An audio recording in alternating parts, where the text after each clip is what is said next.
I would like to talk about taking risks in your auditions. Have you ever heard this feedback? Your auditions are fine, you just need to take more risks and you'll have a better chance at booking the job. In this video, I will discuss what taking risks really means and offer tips about some practical steps that you can take to achieve this in your auditions.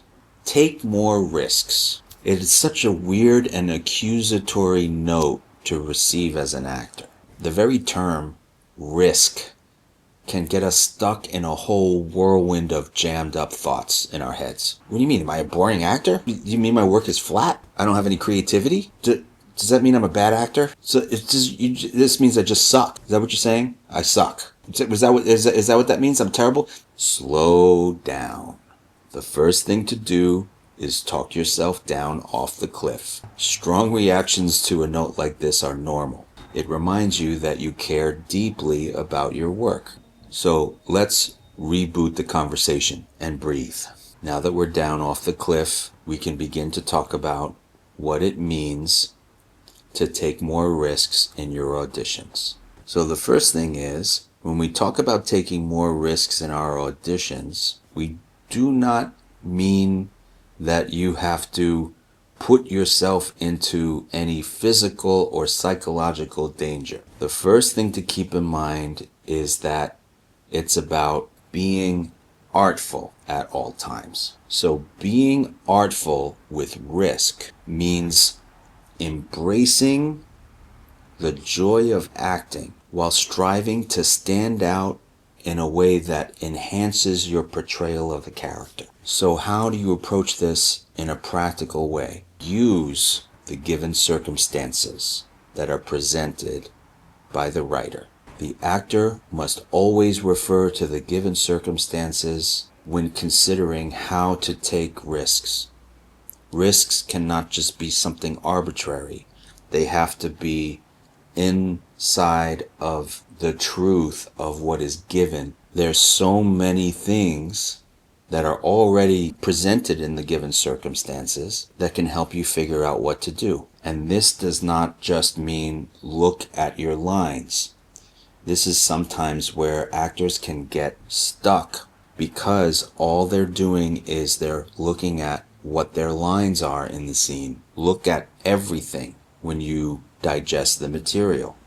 Where are you? Look at all of the details that are provided in between the lines. And this may give you all kinds of ideas of how you can take more of a risk.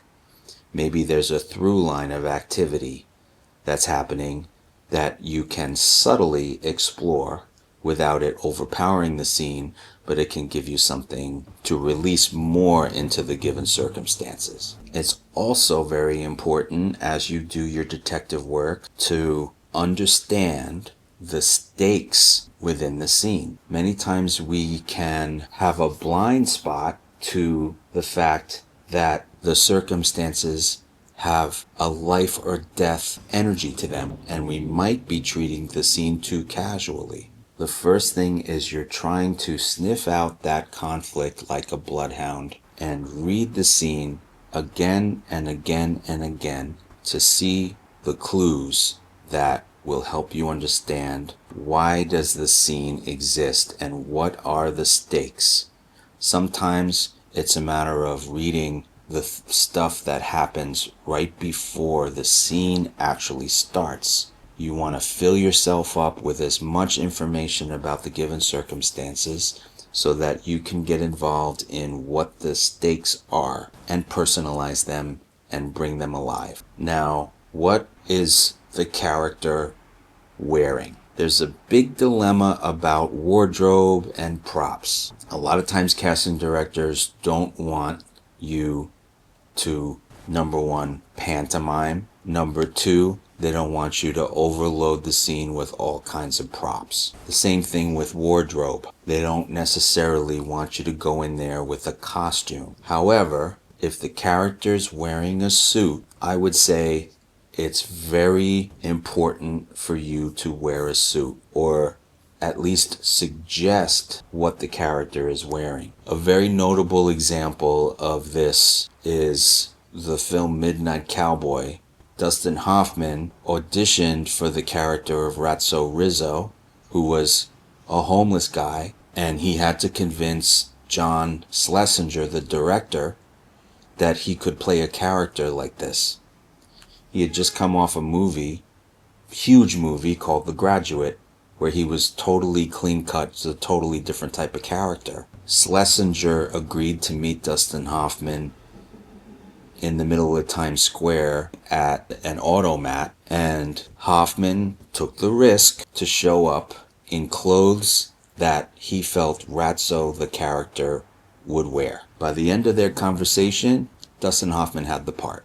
In auditions, the use of props should definitely be minimal and not distracting. However, it's always better to ground the character in reality rather than pantomime. The last thing to consider in terms of taking more risks in your auditions is use yourself. When we hear that they want to see you take more risks, it can catapult you into some crazy place that you think you have to do something absolutely ridiculous and outlandish and outside of your own character in order to achieve this. Many times the opposite is true. Many times when they say, we'd like to see you take more of a risk in your auditions, it's because there's a part of you, a truth within you that already exists that you're not opening up to and giving to your characters. Also, taking a risk doesn't mean that you have to totally abandon the foundation that you built for your craft. Don't lose sight of the most important risk of all: telling the truth, using yourself, and having fun. If you enjoyed this video, please give it a like and subscribe for more videos like this one. Click on the description below for links to our website as well as our free weekly newsletter. Thanks for watching, and see you on the next one.